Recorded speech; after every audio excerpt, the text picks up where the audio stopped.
नमस्कार, RB news में स्वागत है आपका और मैं हूं आपके साथ शमा प्रवीण। नए अंदाज में आपके शहर, गांव और कस्बे की खबर पहुंचाएंगे हम। आप तक पहुंचकर आपकी आवाज़ उठाएंगे हम। आपके सरोकार से जुड़ी खबरें भी दिखाएंगे हम। सरकार तक आपकी बात पहुंचाएंगे हम। तो बिहार से जुड़ी छोटी से छोटी खबर जानने के लिए सब्सक्राइब करें आरबी न्यूज़ चैनल। कि अगर आप लोग ये जो मीटर लगा रहे हैं, अगर बाईपास लोग करेंगे तो कैसे पता चलेगा? इसका सिस्टम पर चलता है। ये सिस्टम बता देगी कि मतलब ये फलना घर में यहाँ पर बाईपास चल रहा है। सिस्टम द्वारा सब जितना मीटर लगा हुआ है स्मार्ट, सब सिस्टम चल रहा है, ऑनलाइन सिस्टम है। मतलब चोरी जो भी करेंगे पकड़े जाएंगे। आप लोगों को आने की जरूरत नहीं और वहाँ पर बतला देगा कि इतना सिस्टम लोड में चल रहा है। परिचय पहले इतना चल रहा था, अब इतना चल रहा है कम लोड में। क्यों? परिचय सर? परिचय हम संतोष कुमार MRC हैं। यहाँ मीटर लगाने के लिए ड्यूटी मिला हुआ है संझौली पूरा हम लोग लगा चुके हैं। गाँव में आए हुए हैं। यहाँ पर मतलब कितने लोगों का सेवा ये मिल चुका है? यहाँ कोनी गांव में लगभग 100 मीटर लग चुका है और 25 मीटर लगाना बाकी है। 125 आदमी कंज्यूमर है। खत्म हो जाने के बाद में क्या प्रक्रिया है, किस प्रकार लोग रिचार्ज कर सकते हैं इसको? इसमें क्या होता है, पे फोन हो या गूगल पे हो या इसमें एगो ऐप है। आप ऐप डाउनलोड करने के बाद बिहार स्मार्ट ऊर्जा.com से अगर प्ले स्टोर से डाउन कर सकते हैं इसमें, और उसे अपने आप से कंज्यूमर नंबर डालकर उसे देख सकते हैं कितना मेरे पास प्लस है, कितना माइनस का मतलब ये है। मतलब रिचार्ज कितने पैसे से शुरुआत होता है? रिचार्ज 100, 200, 300 जितना कीजिएगा उतना चलेगा, फिर वो बंद हो जाएगा। देखिए, स्मार्ट मीटर में बहुत अन्य प्रकार के सुविधाएं हैं। जैसे मान लीजिए मोबाइल नंबर ऐड है, उसमें एक ऐप होता है बिहार स्मार्ट ऊर्जा। उसको अगर हम ऐड कर देंगे, कंज्यूमर ऐड कर लेगा, लोड कर लेगा, तो उसमें प्रतिदिन, प्रति सप्ताह, प्रति माह का वो एवरेज बताएगा कि मेरा कितना खर्च हुआ, प्रतिदिन का बताएगा। आम लोग देख सकते हैं अपने मोबाइल? हाँ, आम लोग भी दे सकते हैं, लेकिन एंड्रॉयड मोबाइल होना चाहिए। नमस्कार, आरबी न्यूज चैनल में आपका स्वागत है। खबर रोहतास से। संझौली प्रखंड अंतर्गत मझौली पंचायत के गांव कोने में लगा स्मार्ट मीटर। एक तरफ सरकार कई कल्याणकारी योजनाएं लाकर गांव को स्मार्ट सिटी बनाने का प्रयास कर रही है, वहीं दूसरी तरफ सरकार की विकास की योजना धरातल पर विकास के नाम पर मुंह चिढ़ाने का काम कर रही है। जैसे जल जीवन हरियाली के तहत कई घर को तोड़े गए। नल जल योजना भी विफल साबित होता नजर आ रहा है, क्योंकि नल से जल गायब है। उसी प्रकार कचरा उठाव का कार्य भी कई गांवों से वंचित हो चुका है, जिसमें कई सफाई कर्मी की नौकरी चली गई है। और अब आ रहा है बिजली विभाग के द्वारा स्मार्ट बोर्ड। तो आइए देखते हैं स्मार्ट बोर्ड की ग्राउंड रिपोर्टिंग RK सिंह के साथ। नमस्कार, आप देख रहे हैं आरबी न्यूज चैनल और मैं हूं आपके साथ में RK सिंह। जी हाँ, बिहार सरकार के द्वारा इन गांवों को स्मार्ट सिटी बनाने का काम चल रहा है और जिसके अंतर्गत आप देख सकते हैं कि यहां पर स्मार्ट बोर्ड भी लगाया जा रहा है। तो विशेष जानकारी मैं यहां जो कर्मी हैं इनसे लेने का प्रयास करूंगा कि स्मार्ट जो बोर्ड यहां पे लग रहा है बिजली विभाग के द्वारा, इससे कंज्यूमरों को क्या फ़ायदा है और सरकार को इससे क्या फ़ायदा है। एक बात पर मैं आपको फोकस करूंगा कि हालांकि सरकार का जितना भी योजनाएं हैं धीरे धीरे विफल होता हुआ नजर आ रहा है। जिस प्रकार सरकार के माध्यम से जल जीवन हरियाली के तहत तमाम गांवों को कोड़ करके और पाइप बिछाने का काम किया गया, कहीं न कहीं वह पूरी तरह से विफल हो रहा है। और दूसरी तरफ ये भी मैं बतलाने का प्रयास करूंगा कि जो स्वच्छता अभियान के तरह गांव-गांव से कचरा को उठाने का काम चल रहा था, वो भी कहीं न कहीं धीरे धीरे बंद हो चुका है। अब आने वाला समय ये तय करेगा कि क्या स्मार्ट बोर्ड जो लग रहा है किस प्रकार सफल हो पाएगा।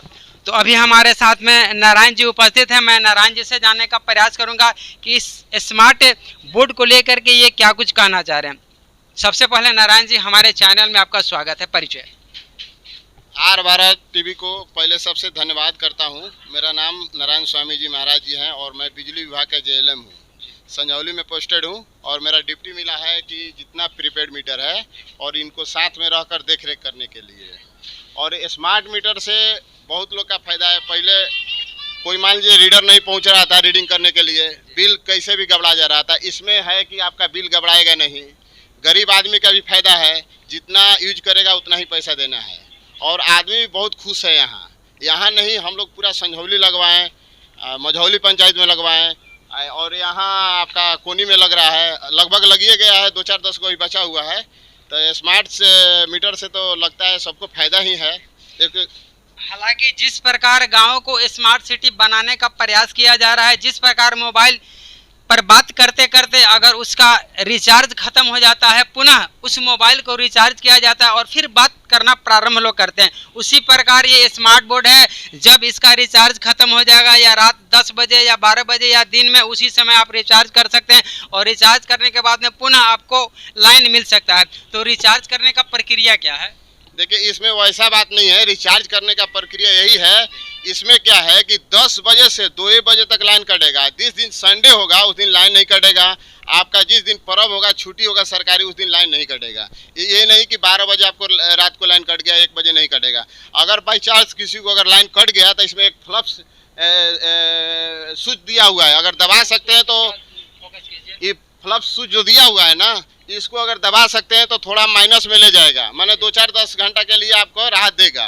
ऐसा बात नहीं खाली 2 बजे से, मतलब सुबह 10 बजे से ऑफिस के समय 2 बजे तक रिचार्ज बंद होगा और अन्यथा ही बंद नहीं होने वाला है। ये मतलब खुद से लोग कर लेंगे या फिर आप लोगों का सहारा लेना पड़ेगा? देखिए, ये पे फोन से ही हो जाएगा, मगर पे फोन में क्या होता है, गूगल पे से क्या होता है कि उसमें अगर डालिएगा तो 100 रुपये की रिचार्ज करना होगा तो 500 रुपये एक्स्ट्रा दिखाता है।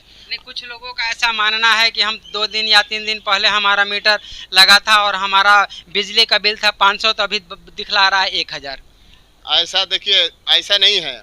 उसमें क्या है कि अपना जब पे फोन से कीजिएगा या गूगल से, तो उसमें दिखाएगा मतलब 150 माइनस वाला और 500 एक्स्ट्रा दिखाएगा, क्योंकि आगे के लिए वो दिखाता है। अगर किसी एगो ऐप है इसका, वो ऐप डाउनलोड करके कीजिएगा या जो करने वाला है रिचार्ज, उसे कराइएगा तो आप 100 रुपये का डालिए या 150 का डालिए या 500 का डालिए, उतना भरे रिचार्ज देगा ही देगा। अच्छा, अगर मान लिया जाए कि बिजली गुल हो गया और रिचार्ज करना, अगर 100 रुपया का हम रिचार्ज कर रहे हैं तो लगभग कितने घंटा बिजली जाएगा? 100 रुपये के रिचार्ज में वो मिनिमम क्या है कि 3 रुपया 60 पैसा यूनिट है, और जितना यूज कीजिएगा उतना ही इसके लिए बढ़िया है।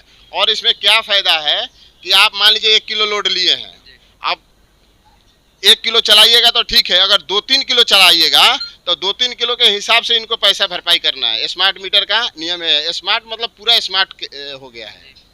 ये भी तो देखा जा रहा है कि कुछ अखबारों में निकला हुआ है कि स्मार्ट सिटी, स्मार्ट जो बोर्ड है इसमें ज़्यादा मतलब आपको बिल आ रहा है। ऐसा कुछ नहीं है। देखिए, आदमी को समझ के चीज़ हम लोग समझाते हैं घर घर जाकर कि देखिए कम यूज कीजिए और कम पैसा लगेगा। अब मान लीजिए वहाँ फ्रिज, कूलर, टीवी एक साथ 4 किलो 5 किलो लोड दे देते हैं। जब 5 किलो लोड देंगे तो लोड तो 1 किलो के लिए है और 5 किलो लोड दे देते हैं, उसके हिसाब से इसका चार्ज करता है।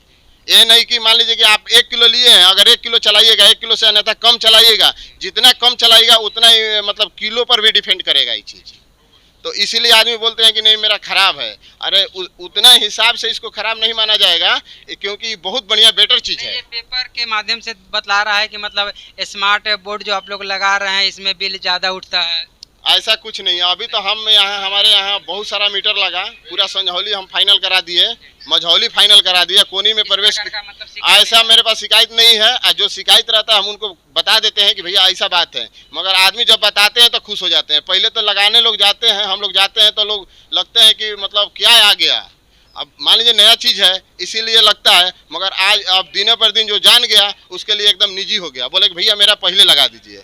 और मान लीजिए कि कोनी गांव हम फाइनल कर रहे हैं, अगर मान लीजिए कि आप नहीं लगवा रहे हैं तो इसका सिस्टम है कि कोनी गांव का एमआरयू बंद हो जाएगा, आपके घर रिचार्ज मतलब आपके घर रीडिंग करने नहीं आएगा। अगर जो लोग इसका सेवा नहीं ले रहे उनको क्या नुकसान या घाटा हो सकता है? उनको यही नुकसान होगा कि आपका जैसे कोनी एमआरयू होता है, कोनी एमआरयू बंद हो जाएगा, कोई रीडर नहीं आएगा। उनका क्या होगा कि लाइन मतलब उनका बिलिंग नहीं बनेगा, तो वो क्या ऑफिस में जाकर अपना आवेदन देंगे और आवेदन देकर लगवाएंगे। अगर नहीं लगवाते हैं तो उनका जब लाइन बंद हो जाएगा तो उसके बाद उनको लाइन काट दिया जाएगा। उसके बाद आप आवेदन देकर इसको चालू करा सकते हैं, अन्यथा मीटर प्रीपेड लगाइए। कहीं ना कहीं संभावना ये भी तो जाता है जा रहा है कि अब आप लोगों का ये काम यहीं तक ख़त्म हो रहा, चूँकि जब स्मार्ट बोर्ड लग चुका है, लोग खुद से रिचार्ज करके अपने घर में बिजली ले सकते हैं, तो फिर आप लोगों का फिर सेवा तो कहीं ना कहीं धीरे धीरे समाप्त होने के कगार पे आ रहा है। सेवा क्या है कि प्राइवेट कंपनी है, निजीकरण कंपनी है, और इससे क्या फायदा है आपका कि देखिए सेवा खत्म नहीं होता है, सेवा और बढ़ गया है। इसमें क्या है, हम लोग तो लाइन को देख रेख करना है। हर महीना लोग आते थे, मीटर देखते थे और मतलब बिल निकाल करके देते थे। इसमें क्या हो गया था, ऊपर से अधिक मतलब ऊपर से इसका जो मतलब सिस्टम बना है, उसके सिस्टम के आधार पर हो रहा है। क्या होता था कि किसी का बिल 300 है तो वहाँ शिकायत हो जाता है कि मेरा 13,000 बिल हो गया। उसी तरह ये स्मार्ट मीटर लगाएगा, जितना चलाइएगा उतना ही पैसा देना है, अन्यथा आपके पास पैसा ज़्यादा नहीं आएगा। तो ये भी तो जताया जा सकता है कि आप लोग जो स्मार्ट बोर्ड लगाए हुए हैं, अगर लाइन कट गया तो चोरी का संभावना भी तो बढ़ सकता है। नहीं बढ़ेगा, इसमें सिस्टम दिया है। अगर चोरी आप करते हैं तो इसमें हाँ, बाहर से अगर चोरी करते हैं तो वहाँ इसमें क्या दिया है, वाईफाई सिस्टम सिम दिया है, और वहीं से आप पकड़ा जाइएगा। वहाँ से देख लिया जाएगा कि आपके घर मतलब लोड एक बाइक कम हो गया, कैसे कम हो गया, उसके हिसाब से आपका JSDO आएगा और कर्मचारी आएंगे, वो सीधा बाईपास धरा जाएंगे। कहीं न कहीं इस स्मार्ट बोर्ड में इस प्रकार का सिस्टम है कि लोग अगर चोरी करेंगे तो उच्च अधिकारी जो हैं बिजली विभाग के उनको पता चल जाएगा और कहीं ना कहीं उन लोगों पर कार्रवाई होने की संभावना हो सकती है। एकदम कार्रवाई अभी हुआ ना विक्रमगंज में, वो क्या उनका मतलब लाइन कट गया था और वो जला रहे थे, वहाँ सिस्टम में पता चल गया कि इनका बाईपास मीटर लाइन रिचार्ज खत्म हो गया, बाईपास जला रहे हैं, वहाँ पता चल जाता है सिस्टम में, और डायरेक्ट उनके घर लोग जाकर अपना घर लेते हैं। जो भी अपना सरकारी तौर पर जो भी जुर्माना लगेगा उसको जुर्माना कर FIR होता है।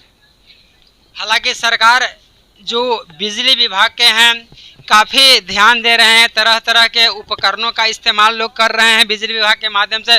परंतु नारायण जी, मैं एक बात जानने का प्रयास करूंगा कि हल्का फुल्का बारिश होने के बावजूद भी बिजली गुल हो जाता है, इसको लेकर के आप क्या कहना चाह रहे हैं? कम से कम सरकार को इस पर भी सुधार करना चाहिए। देखिए, हम लोग का जो 11 kV है कि बहुत सारे रोड पर आपका तार है और रोड पर पेड़ है। जब मान लीजिए अंदर पानी आएगा तो जब लाइन पर पेड़ गिर जाएगा तो उसके लिए तो 1 घंटा बाधित होगा। और क्या है कि इसके लिए सरकार लगा हुआ है और हम लोग लगे हैं। मतलब गर्मी में पेड़ को छांट देते हैं, बरसात आते आते मतलब उसको क्लियर कर देते हैं। बहुत सारा कोशिश किए हैं हम लोग, ऐसा कुछ नहीं है। अब लाइन बंद होने का चांस नहीं रहेगा।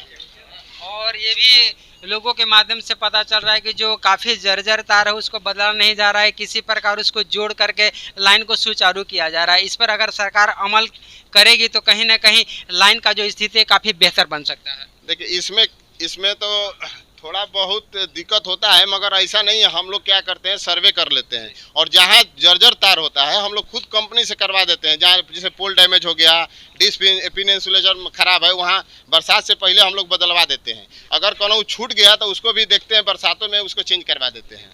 और पार्ट समय में क्या होता है कि इसमें जैसे कि मान लीजिए जर्जर है, पता नहीं चल पाया तो वही गिरने का संभावना रहता है। बाकी तो अन्यथा हम लोग खुद, अभी ऐसा कंपनी आ गया कि उसको खुद रिपेयरिंग कर रहा है। चलिए, जानकारी देने के लिए बहुत बहुत धन्यवाद। हमारा यह प्रयास कैसा लगा कमेंट के माध्यम से जरूर बताएं। चैनल पर नए हैं तो सब्सक्राइब करना ना भूलें। मिलूंगा एक अगली वीडियो के साथ, तब तक के लिए जय हिंद।